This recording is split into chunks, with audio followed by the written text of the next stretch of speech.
ربی انی مسنی الضر وانت ارحم الراحمین۔ اس دعا کا انتہائی خوبصورت پہلو یہ ہے کہ ایوب علیہ السلام جو ہیں وہ کسی قسم کا کوئی شکوہ گلہ نہیں کرتے، ایون اللہ تعالیٰ سے شفا کا سوال بھی نہیں کر رہے، بلکہ وہ یہاں پہ اللہ تعالیٰ کی رحمت کو سراہ رہے ہیں، اور کس قدر خوبصورت الفاظ میں سراہ رہے ہیں کہ انت ارحم الراحمین، کہ سب رحم کرنے والوں میں سے سب سے بڑے رحم کرنے والے تو آپ ہیں۔ یہ لفظ رحم جو ہے یہ ماں کی بچہ دانی کے لیے بولا جاتا ہے، اور اسی سے لفظ رحمت بھی بنا ہے، رحمان بھی اسی سے بنا ہے۔ اور اس لفظ کے اندر کنسیپٹ یہ ہے کہ بچہ جب ماں کی بچہ دانی میں ہوتا ہے تو وہ ہر طرف سے کور ہوتا ہے، لہٰذا ایک سکون، آرام، پروٹیکشن جو ہے وہ ایک تصور یہاں پہ ملتا ہے۔ پھر اس کی جو بھی ضروریات ہیں، جو کچھ بھی اس کو چاہیے، وہ اس کو ماں کی اس بچہ دانی، اس رحم کے اندر مل رہا ہے۔ لہٰذا ہم جب اللہ تعالیٰ کی رحمت کو رحم لفظ سے بیان کرتے ہیں تو اس کا مطلب ہے کہ وہ ہستی جس کی رحمتیں ہمیں ہر طرف سے گھیرا ہوا ہے، اور وہ میری ہر ضرورت سے واقف ہے، اور وہ سب کچھ مجھے پرووائڈ کر رہا ہے۔ اب جس سین میں ایوب علیہ السلام کی دعا مانگ رہے ہیں، وہ تو اپنی زندگی کے مشکل دور سے گزر رہے ہیں، بیماری کا دور ہے اور تنہائی کا دور ہے، اور آپ ارحم الراحمین سے بات کر رہے ہیں۔ دراصل میں یہی فطرت اور یہی حکمت بھی ہے کہ ہم نبیوں کی دعاؤں میں دیکھتے ہیں کہ ان کی دعاؤں میں گلے شکوے نہیں ہوتے۔ آیت کریمہ دیکھ لیجئے، ہر نبی کی دعا کو اٹھا کے ہم اگر دیکھتے ہیں تو وہ عین تکلیف میں، بیماری میں، مشکل میں زیادہ اللہ پاک کی تعریف کرتے ہیں، زیادہ حمد و ثنا کرتے ہیں۔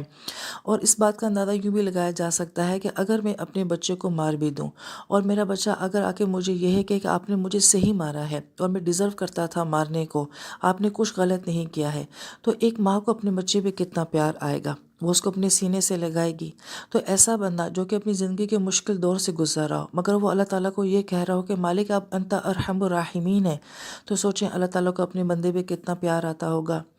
یہی وجہ ہے کہ اس کے بعد آیت مبارکہ آتی ہے فاستجبنا، اور عربی زبان میں فا لفظ جو آتا ہے وہ کسی چیز کے فوراً بعد ہونے کے لیے آتا ہے، یعنی کہ اس دعا کے بعد فوراً ایوب علیہ السلام کی زندگی کا سارا سین چینج ہو گیا، اور قرآن یہ کہتا ہے کہ ہم نے ان کی دعا کو قبول کر لیا، اور ہم نے ان کو صحت بھی دے دی، ہم نے ان کو اہل بھی دے دیا، اور ہم نے ان کو اپنی رحمت سے بھی نواز دیا۔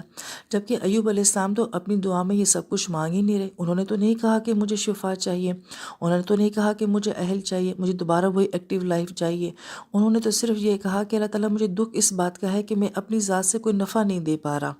اور پھر آپ کی تعریف کی ہے رحمت کی۔ لیکن یہی اصل میں بات سمجھنے کی ہے کہ جب اللہ کو اس کی حمد و ثنا، اس کی تعریف کے ساتھ یاد کیا جاتا ہے تو اللہ وہ سب کچھ بھی دے دیتے ہیں جو کہ انسان کی زندگی کی ضرورت بھی ہوتی ہے، چاہت بھی ہوتی ہے۔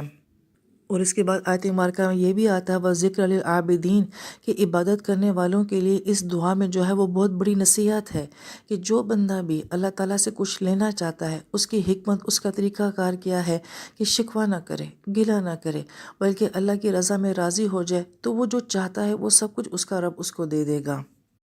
اور اس دعا کا خوبصورت پہلو یہ بھی ہے کہ ایوب علیہ السلام جو ہیں وہ اللہ تعالیٰ کو دینا چاہتے ہیں، اور یہ کہتے ہیں کہ مالک مجھے اس بات کا دکھ ہے کہ میں آپ کے لیے کچھ نہیں کر پا رہا، اور آپ کی مخلوق کو کوئی نفع نہیں دے پا رہا، لہٰذا انسان اپنے اللہ کو کیا دے سکتا ہے، اور ہمارے پاس ہے کہ اپنے اللہ کو دینے کے لیے سوائے یہ کہ اللہ پاک صرف ہمیں آزماتے ہیں کہ میرا بندہ مجھ سے راضی رہتا ہے یا نہیں رہتا۔ لہٰذا ایوب علیہ السلام اللہ تعالیٰ کو دینا چاہ رہے تھے، اللہ تعالیٰ کے لیے کرنا چاہ رہے تھے، تو اللہ تعالیٰ نے وہ سب کچھ اپنے بندے کے لیے کر لیا جو ایک انسان کی زندگی کو خوبصورت بناتا ہے۔ لہٰذا اللہ پاک نے پہلے سے زیادہ خوبصورت اہل، مال اور صحت آپ کو لٹا دی۔